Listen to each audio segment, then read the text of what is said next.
Hey, curious friends, we have an exciting announcement.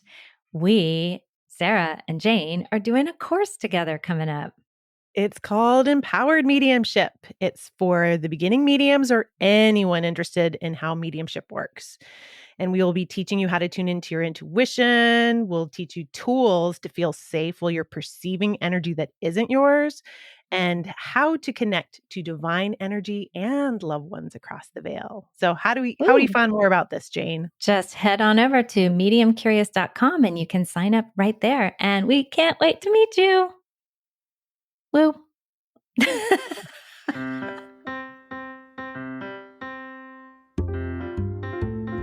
Hey, everybody. I'm Jane. And I'm Sarah. And you're listening to the Medium Curious podcast, the show that instead of turning water into wine, turns fear into faith. Okay. Yeah. We've got this. Do we do that? Yeah. We try. And today we have on Talyn Fiore, who is an intuitive Reiki master, an empowerment coach, and a published author. But she's also just a powerhouse of a beautiful human. We just delighted in hanging around her. So let's get into it, yeah? Yes. 1, 2, 3, go. Hi, welcome, Talyn. We're so happy that you've joined us here on Medium Curious. Thank you for meeting with us. Yes, thank you so much for having me. I'm excited. Yeah. Jane was telling me, she's like, "Oh, I'm following this woman on Instagram, and I just love her face." I did say that. And she's like, "You'll see it when you see her face. You're just gonna love her face." And I do. I just love your face, and I Wow, know. After all this at the beginning, I love it. I know that it's more than just your face. It's also your energy as well. So it's your energy, first of all, but your face happens to be fantastic. Yeah. Well, Talyn, I wonder if you could give us kind of like the hi, how are you all overview thing that we do on podcasts of like what you do and how you serve in this world. Yeah, it has been a journey.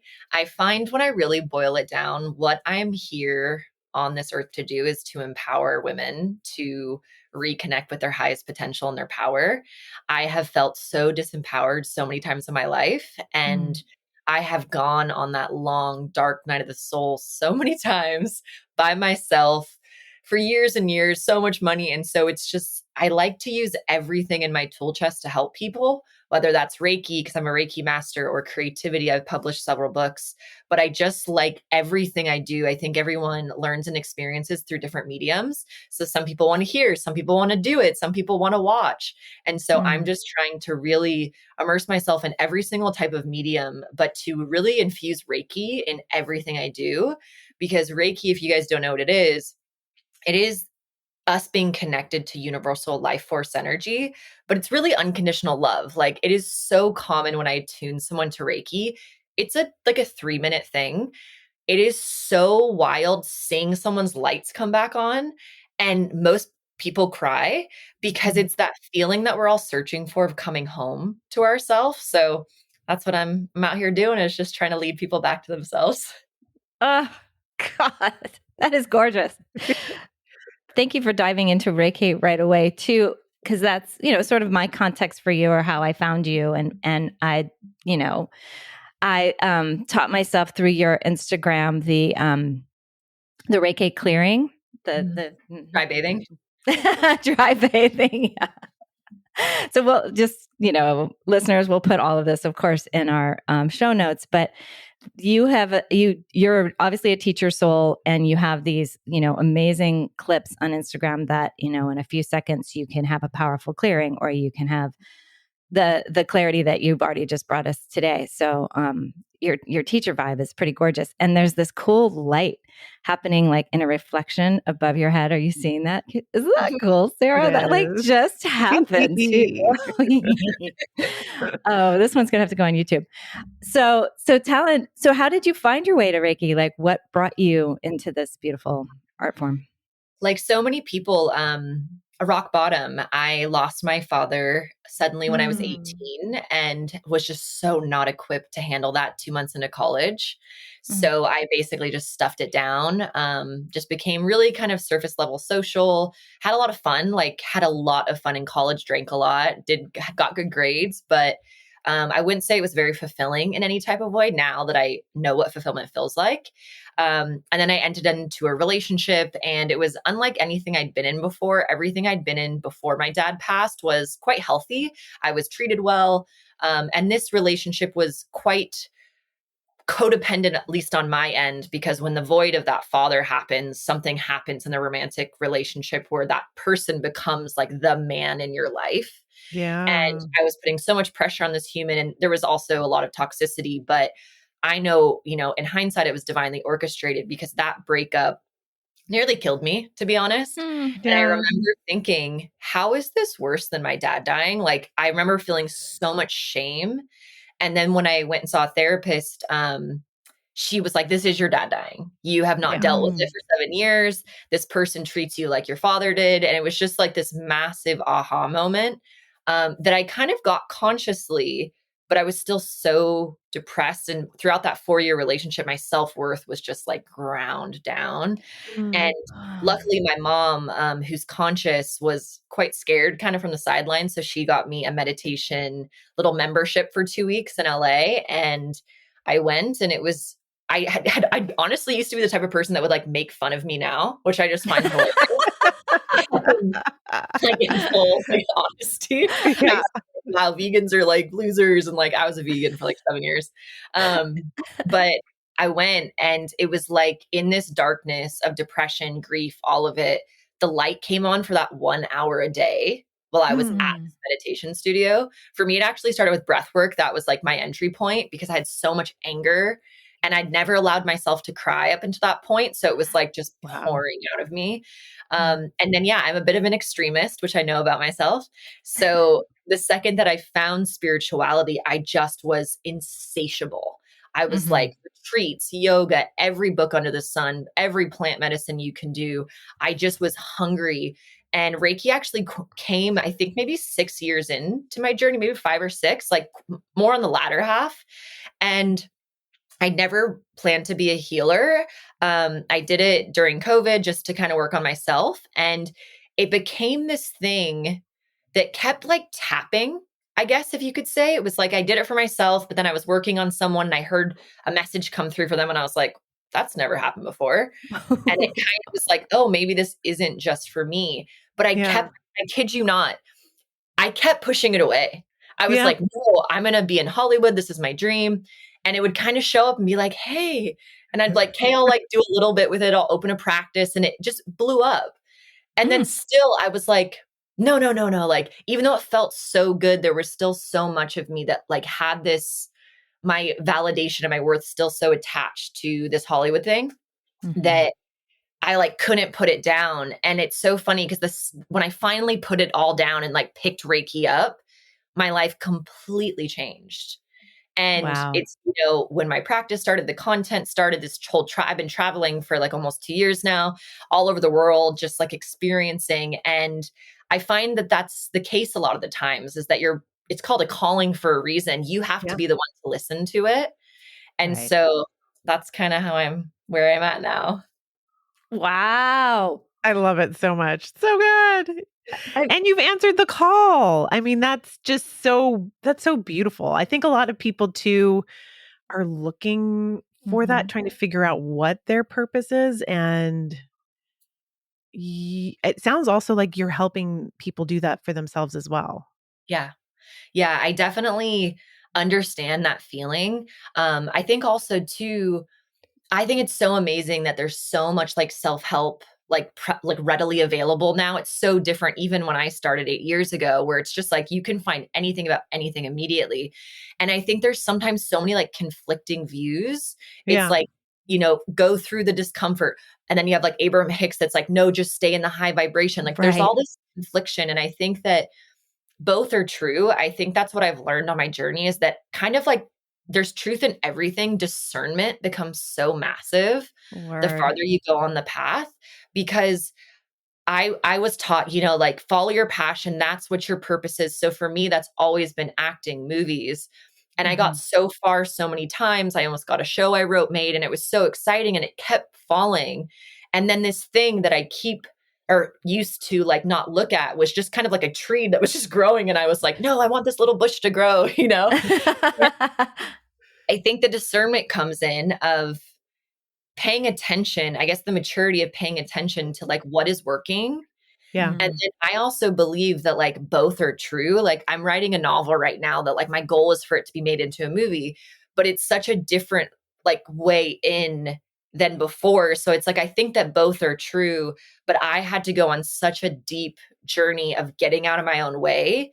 And now everything I do is for everyone else. Like I have so much joy and fulfillment, but like my books and all this, it's no longer for some type of validation. It's like, I want to create a movie that will heal young women. It's not like I want to create a TV show to make myself famous. And that's kind of what it used to be maybe like 8 years ago. Yeah. And so I think just you have to listen to all of it, but it's like never one thing that you're calling. It's like you're calling your next calling, which takes you to your next calling. Oh my God. Right. That's such a theme for all my readings this week of like how you have to get onto the step in front of you, and you're not going to actually know what that other step is until you're on this step, because this step is going to show you a whole different perspective. So, so true. And I love the word discernment as a capital discernment that you just played it out. Like, I find that to be absolutely real and something that people don't necessarily grab onto because it's a function of trusting yourself so much. Because that discernment is like, do I actually hear dead people? Yes, no, I don't. That's not true. Did I just hear my dog speak to me? I know he loves food, but he did just bring up food, just like all these ways that things are coming, and we have the truth and we know deep down that, yep, that is what I just heard about the dog. But until you fully trust yourself, you're not going to have that discernment. So it's maybe trust is one of those steps. Yeah. And trust is a muscle. Like it is something you have to work on. I think that the extremism with me, it kind of works sometimes because I do such massive leaps of trust. Like I remember I was living in LA. I had my Reiki business. I was producing commercials. I was pretty unhappy, but I was doing well for like society standards. I had a really beautiful house, and I was sitting in a spiritual circle and just kind of got the download of like, you're moving to Sedona, Arizona. And I had never even been. And I was just like, what?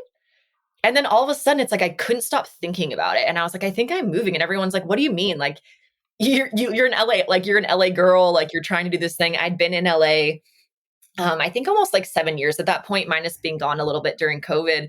And I was just like, no, I think I'm going to do it. I think I'm going to sell everything and move to Sedona, Arizona. And everyone was like, what do you mean? And I literally one night started getting a little nervous, and I was like, okay, God, universe, give me a definitive sign. Cause this is a big step. This is me leaving my entire dream since I was, able to walk, to just go into the desert, like, and have no idea what I'm doing. And I got evicted the next day. Oh, what? Yeah, that's a big sign. Your God does not mess around. Yeah. And just like disclaimer, it's because they were selling the house. It wasn't because I didn't because you had 6 months of rent. No, they were selling the house. Yeah. But that one choice changed my life. But people think that have been following me since then are like, whoa, well, you made that choice and it's been, smooth sailing since. My trust and my faith is tested constantly. Yeah. Whether it's through money coming in, money doing, like, it's like my book doing well, like it is just this constant thing. And I've now gotten to a point where I just don't attach any of my worth with it. It's like, oh, this is just a moment that's happening, and I'm just going to hold firm and thank it. Like I think everything. I think the good and the bad, because no matter what, you're going to get out of it the energy you put into it. And so I think that discernment and that faith is like, people are always like, I wish I had faith like you. I'm like, do you ever practice faith? Do you ever like, get it? Even if you're at your house and you're in your cozy pajamas and you have this urge to get, pizza across town, like that's your intuition. There could be someone at that pizza shop. Like I remember like in Bali, someone told me that I used to be so A-type. I planned like my showers. Like I was so I would go to bed and just be like, wow, I'm going to wake up and then I'm going to cook and then I'm going to take a shower and then I'm going to get like, I'm like a little OCD. And I went to Bali. This was like in 2018. And this really powerful guru said kind of the pizza example to me. Like they were like, would you go? I'm like, no, I would just get pizza close to me. And they were like, this is how your intuition's speaking to you constantly, but you're so obsessed with efficiency that you're missing all of this stuff. And it was such a bonk on the head because I think that if people started listening to those weird out of nowhere nudges and also keep like write them down because it happens a lot. And I think it just comes and goes. But if you actually start writing down all the nudges you follow and where they lead, you're like, oh, I'm for sure divinely led. And this pizza is delicious. Yeah, exactly. And the pizza. Well, is that also how you manifest too? Because like just by tracking you, it's like, man, this chick is a mega manifester. She's got it worked out. And it's following those nudges, but what else can you add to that? So it's interesting. I've had a very interesting relationship with manifestation. I feel like so much of it comes from what you believe about yourself. You manifest what you believe, not what you want. And I was raised very fortunately with a father who knew the power of the mind. And he was not like what we would consider conscious at all, but he was like understood manifestation, just didn't have a word for it. So he taught us at a young age, like, anything is possible, speak it into existence, you can have it. But he also constantly was like, you're better than everyone. Like he would just like look us dead in the eye. And so I created almost like a lucky girl syndrome is what like that TikTok kind of term. I feel like before I was spiritual, I just thought I was lucky. I thought I was just born lucky. I could just get the parking spot, get the green light. And then when I fell into manifestation, I was like, oh, I've been manifesting because I believe that I'm lucky. So lucky things happen, but it's not some random thing. I'm actually creating that frequency. It's going out and then it's coming in. And I know this to be true because after that breakup and after my dad, my luck changed a lot because my self-worth went down. Yeah. And so I was like, if I was actually this kind of just branded lucky from childhood, it wouldn't have fluctuated. And so I had to kind of rebuild my luck, but like from within to something that no one else could change. And it was so much harder. I was like, gosh, it was so great when I just believed I was the bomb and everything, everything came to me. But I think the value in it being taken away is that I've had a few instances where I go to like Mount Shasta and I'll have like the opposite of luck. And it made me realize how much of my identity was like wrapped around that and how I'm still the same person, even if I can't manifest. And so I think manifestation's interesting because I've kind of come to this place where are you actually manifesting it? Or are you tuning into the thing that's already happening for you? So it's not that you're actually creating it. It's that it's already going to happen, but you've created like a psychic connection to say, oh, this thing is coming and I want it and I'm calling it to me. And so it's kind of a chicken or the egg situation. Right. And I've gotten to a point where I don't manifest as much anymore. I kind of did it for so long. And then you realize that there's so much for you can't see on your little game board that you're actually limiting yourself. Like my brother's really into like numbers and goals and, all these things. And he's like, what's your goals for this year? And I was like, I just want to live every moment to the best of my ability and see where it goes. And to him, he's like, that's so dumb. And I'm like, sure. But if you had asked me a year and a half ago or 2 years ago, before I left LA, that I would be living in England with a huge social media following, training people all over the world to their highest empowerment. If you had told me that 2 years ago when I was an actress in LA, I would have just been like, no. And I also don't even want that. Right.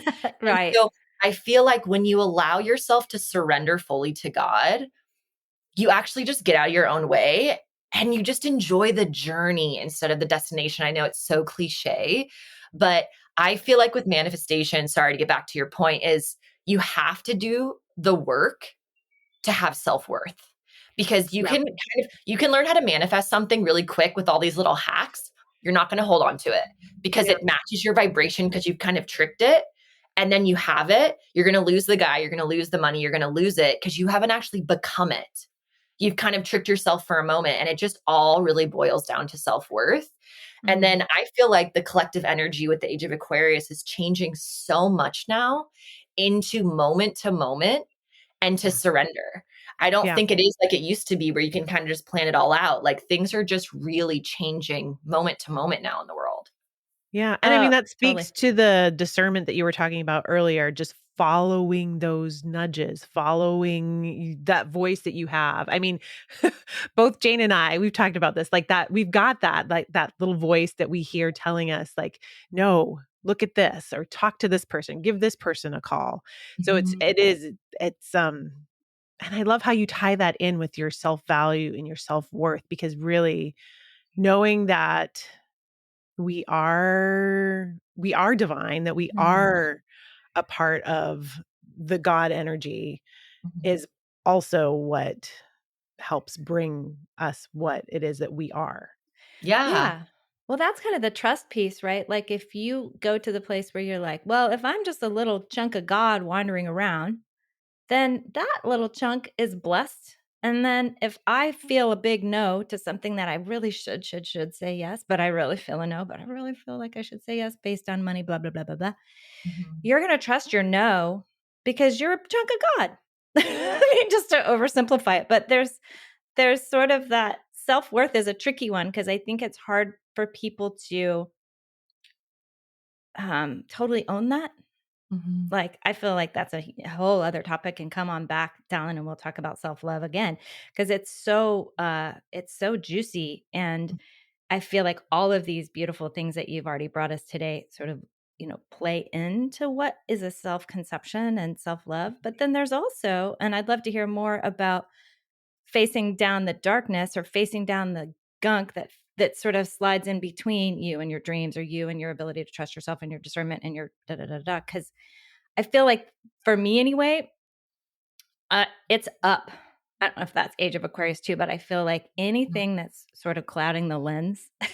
I got on this morning. Sarah was like, what is all over your camera? I was like, I look like, a creature, like a blurry, impressionist painting. Just a little foggy. It was a little foggy. So it's so true, right? Like we have stuff that's old and not true and not us. But it sounds like you've done a lot of clearing work, a lot of like shadow work, if that's how you would call it. I'd love to hear more about that, because I feel like that's an important part of this. Yeah. I think that there's just so many old beliefs that I feel like are breaking down. I think that the shadow and the ego used to all kind of be vilified, even 8 years ago when I started. It's how can I kill the ego? How can I get rid of the shadow, shine light on it? And what I'm finding, especially in England, my gosh, England kicked my butt. Because I'm from Las Vegas, I'm a Leo, and there's no sun and it's freezing. It's like my little fire went out. But it's just remarkable, because I think what I've really learned here is it's not about getting rid of those pieces. It's about fully accepting each piece of yourself and integrating it all. I remember once I was working with a client and she was doing so well and she had a hard week, and she called me and she's like, what have I done wrong? I'm like so frustrated with myself. And I was like, whoa, like, let's take a step back. I was like, what's wrong? She's like, I just feel really emotional. I feel emotional. I feel not good enough. Like, I don't know. It's like nothing we did's working anymore. And I was like, okay, so how did your like younger child feel when she felt emotional when she was a little girl? And she was like, oh, my parents just told me to shut up. And I go, and what are you telling right now to your inner child? You're saying, what's wrong with you? Stop it. Stop crying, be tougher. You're not doing good enough. So I was like, you're unconsciously just doing the same exact thing that was done to you as a child. I want you to take a step back and realize you're actually growing so much. Your inner child feels safe enough to actually come to the surface to be with you. She just wants to be held, seen, loved, and accepted. And we are so quick to just be like, oh, I want to be perfect again. I want to be flying high again. You can't be flying high all the time.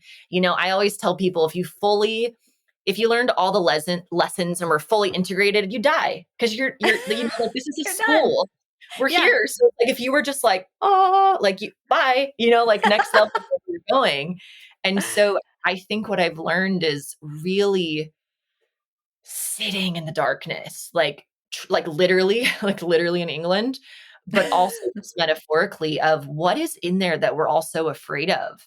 Yeah. And everything is how I believe energy works, is in a spiral. So like, you come to the same lessons over and over, but a different piece of it. And it's always like shedding more and more. And if there's things you're ignoring in the shadow and in the darkness because you have an off day and you're so ashamed of it that you pushed away and you just distract yourself. That's the thing about England. There's like no distractions. I'm in the countryside. I didn't have a car for months. Like, I was just twiddling my thumbs, like, who am I? And what it gave me, because I also did this massive cleanse where I couldn't do sugar or caffeine or cheese or gluten, and I had no sun and I had no like friends and there was no car. And I literally was like, okay, like, God, you're taking everything outside of myself, right? Yeah. A lot of people were like, that sounds awful, come back. And I was like, I was led here for a reason. If I run away from this lesson, it's going to hit me when I'm older. And I just want to deal with it now. Yeah. And I can say now, on the other side of it, I haven't had this big of a transformation since ayahuasca in 2019, because even as, a healer and someone highly conscious, we all distract ourselves, and there's nothing wrong with it. I'm a big believer in joy and pleasure, but I'm also a deep believer in the need for isolation, the need for silence. People have TVs and phones and music. We can't even go on a hike without our headphones. And there's just so much when you just have to. I've been traveling alone for almost 2 years, and it's like, I had to really meet myself and how, I face challenges and who I am in every city, because a little piece of every city lights a piece of you inside. Yeah. And you're like, oh, I haven't seen like that side of Talyn in a while. And then you'll go somewhere else and you're like, whoa, like, look at you wearing like polka dots or whatever it is. Yeah. And I just think it's about falling back in love with all of it. I think that this is like a kind of a silly example, but like, even in the Barbie movie, at the end with the montage, it's like, it's all of it that is so beautiful. Like, all of it is so beautiful and delicious. And without the lows, the highs would be so boring. And just like, as a pendulum, the more light you can do, the more you can hold darkness. So it's just a natural, law of physics, that as we go higher on the spectrum, that we're also going to go deeper into the dark. So it's a fully getting to know every little bit of yourself. I kind of feel like that's what we're here to do, is just to be fully ourselves, figuring out what that means to the fullest extent. 1000%. I want to find Rome Jane again. Rome Jane. I just love the way you just explained all that talent. And that's so bitchin'. Like, we're meeting ourselves, and you did it geographically. And for those who don't, have the freedom at the moment, there's still so much travel that we get to do, and we do it in our relationships. There's so much travel through all of the dark forests, highs and rainbows and what the fucks, like, it's all available in each of these places. And how cool that your description just really lit me up too, of like, right, this is the game. We are meeting ourselves around every corner. I recently had a super hard time with someone I love more than life itself. And it really shook my core, because I was like, no, we don't have problems. Like, this person is my person. We don't get to have, because problems means like existential, like crisis. Like, I was like, no, you're my person. We don't. And a dear friend of mine was just saying, well, like, isn't it that you're meeting this part of yourself? And I was like, yeah, that's fine. You know what I mean? Like, massive resistance, but 100% exactly what you said. And like, how gorgeous that we can do it in all these different ways. Like, we can find and meet ourselves in whatever part of life. But to your point, it's silence. Yeah. And it's just allowing yourself to change your mind. It sounds so simple, but there are so many things I've done that I no longer agree with. There are so many things even like a year ago that I don't do. And I think that we're such labelers, and labels can be really Mhm. helpful in a lot of ways. Um, but they're also quite limiting. Language is limiting. Mm. And I find that again in England, I was doing that food reset that I mentioned. It was all a kinesiology body Oh, testing. yeah. And she was like, "Do you eat meat?" And I was like, I haven't really had meat since 2019. I've been either vegan, vegetarian, or pescatarian, minus like a little 2-month stint. And she's like, "Your body is screaming for meat." Mm. And I was like, whoa. And I had to kind of sit with that of, am I honoring a belief about something over my own body? Like, Right. is that also how we should live? And so I started eating meat again in England, and it was a trip mentally, and it broke down this whole like identity archetype that I've had since 2019 of, am I still a good spiritual person if I'm eating meat? Yeah. And there's been a lot of that here in England of like big identity pieces. Mm. Um, Ironically, when I started eating meat again, I started really wanting to watch scary movies again. I feel like that's a really interesting correlation. That 'Cause is really Whoa. interesting. I used to be obsessed with scary movies as a kid and then completely stopped them, because of vibration and frequency and all of that. And I was like, I guess you are like eating death if you think about it. Yeah. So Yeah. even just sitting with that of like, is there a balance where, like after I had meat for like a lot for 2 months, I kind of felt my body pull away from it again. And so Uh-huh. now it's kind of like once in a while. Yeah. But again, I think it's like we build up these moments in our head of like, I'm a vegan or this, I cannot eat meat. And it's like, what if you're freezing in the English countryside and your body like just needs some meat because you're freezing and you just need that? And then you can change your mind. But I think before I used to be really rigid. Like I was so obsessed with like, I haven't drank since this day and I haven't eaten meat since this day. And it was like this form of an accolade. And it's like, no one cares but you. Like no one else is counting down. No one's getting a trophy like at the end of the year. No one cares. But I realized how much I cared. And I had to let Yeah. that go. And I was like, gosh, like me, I call my inner child Tiny T. I'm like, look at poor Tiny Oh. T. I'm just giving her golden cages. Like Yeah. I felt like I was so like critical on her before I was spiritual. And then I think that what we do is we take spirituality and then we mold it to still fit our wounds. I'm like, now I'm Mm. just being really hard on myself. Like, at least it's really healthy things. Like, that's great. But it still feels so restrictive and it doesn't feel free. And it's so funny how I had to go to somewhere in the middle of the winter and be completely stripped of everything to become free. Because Mm. now my friend joked the other day, he was like, wow, Talyn eating meat and watching a scary movie. Like what year is it? And I was like, the year of full acceptance, baby. Cause I just was like, cause he was like playing on it. But before I would have felt triggered by that comment, I would have been like, oh my gosh, like how am I being perceived? And I was like, no, I'm literally going to accept myself in every moment. And if tomorrow I never want to eat meat again, great, until I want to eat meat again. Like it's Yeah. just this Mhm. ever evolving thing. And I think we all just need to like loosen up a little bit Yeah. That and flexibility. listen moment to moment and just Yeah. change your mind. I've had so many careers, but it's just like just do what you want. Like, like this is your shot to just have the most fun you can. Yeah. The freedom and the fluidity of it. Mhm. What was it So that is oh, that what brought you to England? Is that's where I that was going, Sarah. That's hilarious. No, I feel like I got fully catfished by England. It And happens. what I mean by that is I'd never been here before. I had lived in Italy during college, but I had never made it to England. And this is good. I can't, I'm going to say this because I say anything I want.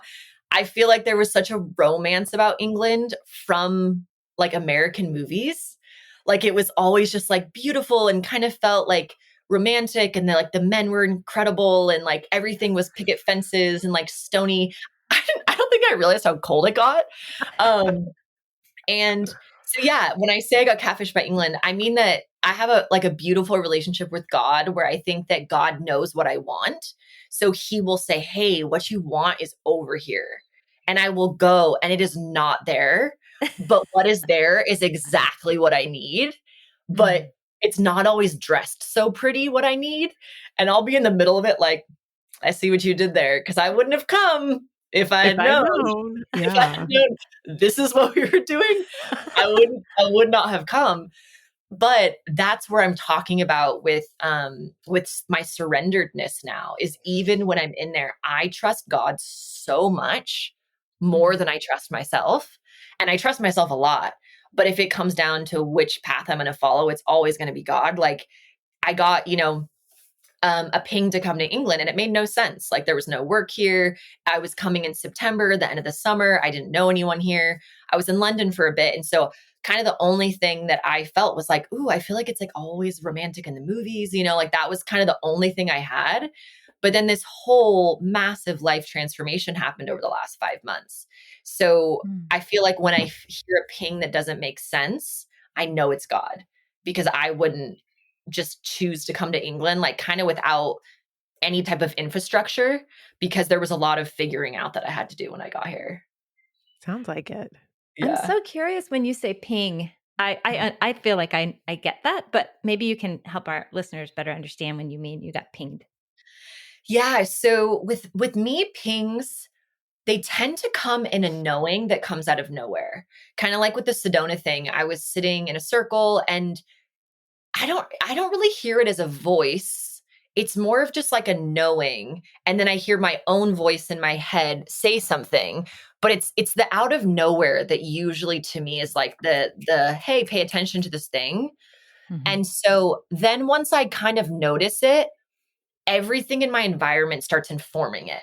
Like once I kind of had this feeling of England, everywhere I went in LA, I was bumping into British people.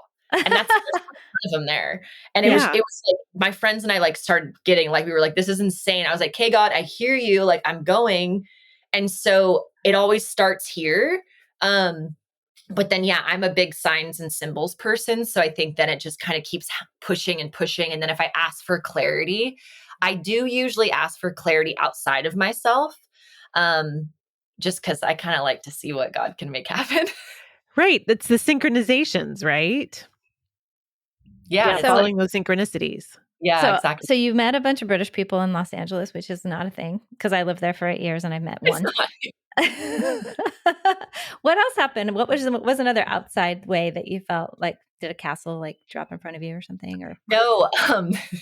So I went to lunch with my sister-in-law and she told me they were deciding to name their daughter London. And they did name her London. So good. Yeah. That is really good. It was like the hostess that sat us down was English. And then she was like, where are you going next? And I was like, I don't know. I kind of keep hearing like England. And she used to live in England. So that's why they want that name. She was like, oh my God, we're like thinking of this name for your niece. And I was like, oh my gosh. And yeah, there was a few other British people I had met. And then there was one other thing. I can't remember what it was. But yeah, those were like, things usually hit me in threes.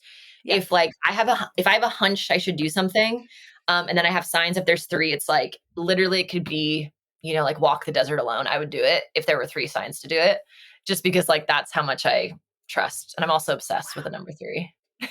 Same. I have to say we have this in common. I've done this multiple times where I've just dropped everything and moved because I had a gut. I can't even think of how many times I've done it. 1, 2, 3, 4, 5 moves. And where are you now? I'm in Hawaii now. I did 5 weeks in Hawaii over the summer. Yeah, I saw that we might have Hawaii in common, and you mentioned that you're. This was actually my next question about your relationship with God and how you would swim with God. It sounds like, or walk with God, and now you sauna with God. Yeah. God is so interesting. I grew up in the church, Christian, non-denominational, like rock band, super fun. I kind of was like a cute little Christian where I was like, I want everyone to know Jesus. And then I feel like, then you become a middle schooler and you're kind of like, whatever. But I went to a religious high school, but again, it was more like in the background. I wasn't ever like thinking a lot about God, but we did have to go to church every Sunday. But as a kid, anything you have to do, you kind of like start resisting. So then when I went to college, although it was a religious school, when my dad passed, it kind of was like all the rules went away. So I would only go with my mom on holidays. And then when I found spirituality, it very much took the place of what I considered religion for a long time. And I remember I'd actually go to church and kind of like laugh, like, look at all these people that like think that this is real. And that was like, I can say that because I truly changed my mind so much. And it's interesting because it was Reiki that brought me back to God, which I never would have thought. Um, I got certified level 1, I think level 2, like one, but either 1 or 2. And for the first time, a friend asked me if I wanted to go to church in LA. And I was like, that's what you want to do on a Sunday? He's like, yeah, we're going to go to church and then ecstatic dance. And I was like, okay, that's kind of a cool combo. And so I went, and while I was singing, my Reiki like turned on like crazy while we were singing. And I just had this download of, for me, in my language, you know, this is not how I learned Reiki, but for me in that moment, it was that Reiki is the Holy Spirit. And I was like, I just kind of saw all these pieces coming together of like, I'm more of a believer in God than religion. I'm a big believer that a lot of us are worshiping the same source of energy and calling it different names. And so for a long time, I was very like God closeted, you could say. I was spiritually closeted too. Like when I was an actress and partying, I was like manifesting and journaling, but like would never tell anybody. That's why it's funny that I'm like so public now, is because it was like very much like my dirty secret. Like I was like under the moon and stuff, but like would never tell anybody. And then I obviously, you know, came out kind of with social media. And again, I did not want to, but there was 3 massive signs. And I was like, okay, I surrender. Same thing with God. I was like, oh my gosh, God, like, hey, I haven't seen you in a while. Like, how you been? But very much was like, oh, now I have this new age persona. I can't talk about God. So again, it was this thing that made me feel really good that I didn't feel like I could share. And it was the Reiki master that like blew my head open. I had started going to church regularly, but I wouldn't say that I felt like I just kind of I did like it. It was a nice little touch point, but I would say it was more of like a God on Sundays type of energy. And then after the master Reiki, and it's interesting because quite a few people who I have attuned and my friends all talk about how like specifically the Christ consciousness comes in once you do the master. It's like even someone I attuned that was an atheist before, she is now like very into God since doing the master. And I don't talk about it at all in the master. It just like happens. Yeah. And so in on my travels, it became this thing where every Sunday I'd find a church, and it's been like a church buffet saying like all the different Christians. I'm like, wow, there's like such a wide spectrum. And it's been so fun to try it all. But what I do find that I really love is worship. If I can like worship with people, like Hillsong, like that type of energy. There's not a lot of that type of church, you know, around a lot of the places I'm going. So in Hawaii, what I fell in love with, I was on this hotel on the ocean in Maui. And so it's kind of by the bay.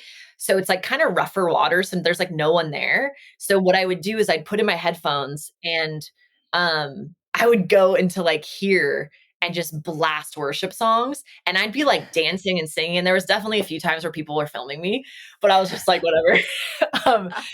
And I just found like I'm obsessed with water. So I think like being in water, hearing the music, and it was the because it was like so rough, I could sing and I don't think they could hear me. And it was kind of like a low, like whatever, like the bar was pretty long. And so I was just like going wild in the ocean and singing. And I was like, this is like the most incredible type of church I've ever had. Cause I could like feel God in the ocean and the music and in the sun and in the rainbows. And it was just so alive. So now I'm really into finding God in different ways now. Hey, I saw one of your posts that you had gone to Glastonbury and you brought up this relationship that you've got with Mary Magdalene, who I feel very, very strongly connected to myself. Can you talk a little bit about that and the masculine, feminine, bringing those together, balancing of that? Yeah, so it's been really interesting. I watched the Chosen series while I was here, and that was something that really made me fall back in love with Jesus in general. And I think because I started I think that, you know, whatever you focus on grows. So I started kind of putting my focus back on like, what is religion and what does it say? And like, who were players that I haven't heard about? And I had read like half of the Magdalene mysteries last year in Sedona, and I had found it really fascinating, but I just feel like I just wasn't quite there yet. Like I thought it was cool, but then I obviously like didn't finish it, and that's not like me. And so then while I was here, it was interesting because one of my clients had recommended that Magdalene manuscript, and I'd heard about it before. I think I actually read a bit of it, maybe like in a bookstore in Sedona, but it's kind of hard to get. It's like $50, and it's like takes weeks to get in England. And I was like, I'm gonna get it.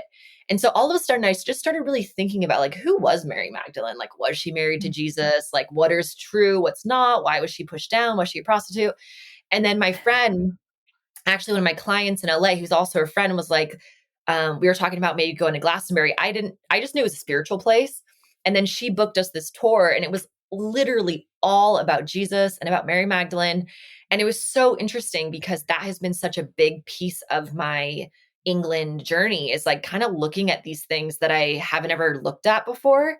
And also, I have been working on harmonizing my own masculine and feminine so deeply for the last 8 years, because I used to be very masculine in my energy. And there's so many reasons why that is, but I've been really trying to soften and just become more comfortable in my feminine. And so I've been really trying to harmonize them. And Glastonbury is all about like the sacred Pisces symbol, which is the balance of the masculine and feminine, the fish of Christianity. And it was just learning about all this history of things that I was never taught because they're not, mainstream religion. It just blew my mind. And I also believe so much in the need of divine masculine and feminine. And so that's what I believe they both were. I think that like Jesus without a female, like, I just feel like it continues the patriarchy and like leaving all of us out of the equation. So I very much think that there is a huge piece of that story that is kind of starting to be unearthed now. His mother as well. I loved the Mary movie on Netflix because I've never honestly thought too much about the mom, because like that's what we do to moms, unfortunately. And it like was such a badass movie. And I'm like, oh my gosh, of course she would have to be this incredible person to take this on. Like almost probably like the best, most incredible, courageous, strong person. So I just love that there's different stories coming out. And, like I say, like with everything, I just like focus on how it makes me feel. I love that there are all these women that throughout religion that we haven't looked at that we can now start looking at, of like, no, they were there. They just haven't been getting any screen time. Wow. Well, the synchronization and the how did you say harmonizing the masculine and feminine is actually, unfortunately, where we're going to close because we are out of time, beautiful women. I know we would like to talk to you for another 25, 30, 40 years. So, Sarah, is there anything more that's burning inside of you before we close? Just can you quickly tell us about your novel? Yeah, sure. So it is called Him, and it's like so hard to boil down. It's essentially the reason for my spiritual awakening. I don't think it's what people are going to expect from me, because it reads more of like a young adult romance, sexual coming of age type of tale. Cool. But I'm a big believer in teaching the story.